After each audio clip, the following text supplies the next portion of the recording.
the budget conversation does tie into ACOS targets and how you set your bids in this overall discussion, because if you choose to limit budget when you have ad profitability, you're choosing to limit your profits on your account. So by limiting budget, you could be limiting the amount that you take home, your bottom line income.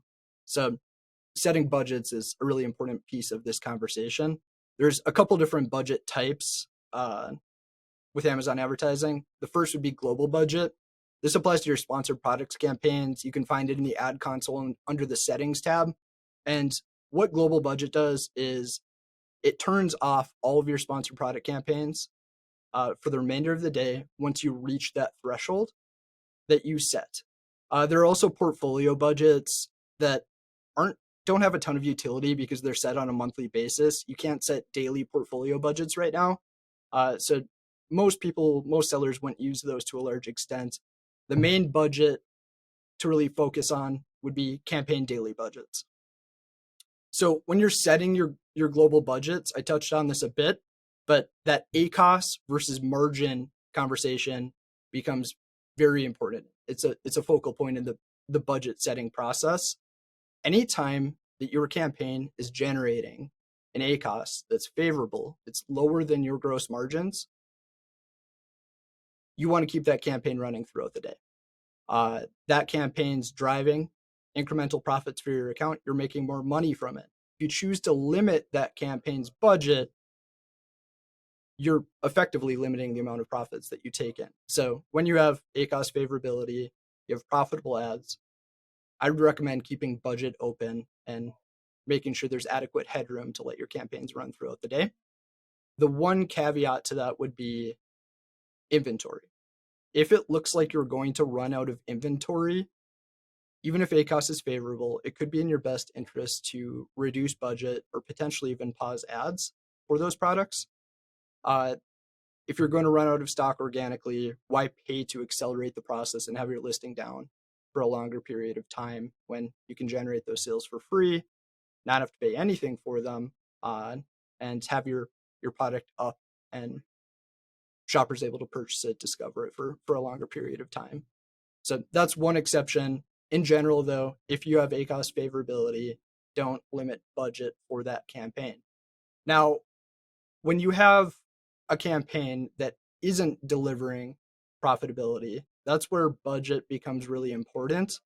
And one of the main factors, one of the main metrics that I look at for the budget setting process would be TACOS. So that'd be your ad spend divided by your total sales. That metric, TACOS, is also a great metric to compare to margin for your account. Because if you maintain a fixed TACOS setting month to month, your overall account margins remain consistent. So let's say you set a 10% TACOS target and your total sales are 10,000. You're going to spend $1,000 per month.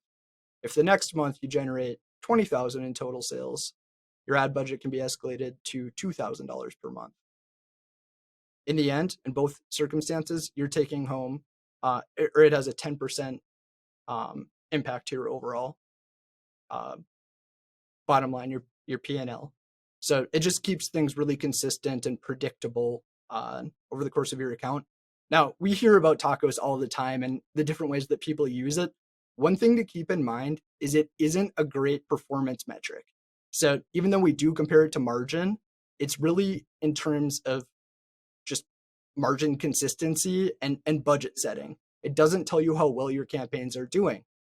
If we had $1,000 budget, a 10% TACOS, and it generated 0 sales, you'd have a 0% ACOS. You wouldn't return anything from your ads, but your TACOS would still be 10%. If that $1,000 in sales generated 10 grand in ad sales, you'd have a 10% ACOS. Likely your campaigns are performing incredibly well. They're certainly outperforming the 0% ACOS situation, yet TACOS is equivalent. So it's a great budget metric, not a great performance metric. So key takeaway is when you have ACOS favorability to margin, don't hold back your campaigns unless you have some sort of inventory concern. And just to provide some clarity too, so we're talking about two different margins. So just to differentiate so people fully understand, the first one is profitability on your ad sales. And so how you calculate that is I can take my sales price minus the cost to purchase my product, my cost of goods sold, minus all Amazon fees, minus my ad spend for that SKU. And after all of that, I'm left with the profit that I get from ads. So just think of it as your gross margin on your products minus ad spend is equal to my profitability on my ads. Then there's the other account level profitability. So this includes both ad sales and organic sales. And so this is where tacos budgets can come in a little bit handy is that say I have a 10% tacos, that means that I've got 10% of my overall sales are going to overall ad spend. And so it keeps the overall account level profitability or the profit margin on your account consistent. But what Matt was referencing is that if I just look at tacos, my ads may be just wasting a ton of spend. Like we can definitely spend to any tacos limit. It's just the return that you're actually getting for that spend to where ACoS is a much better measure.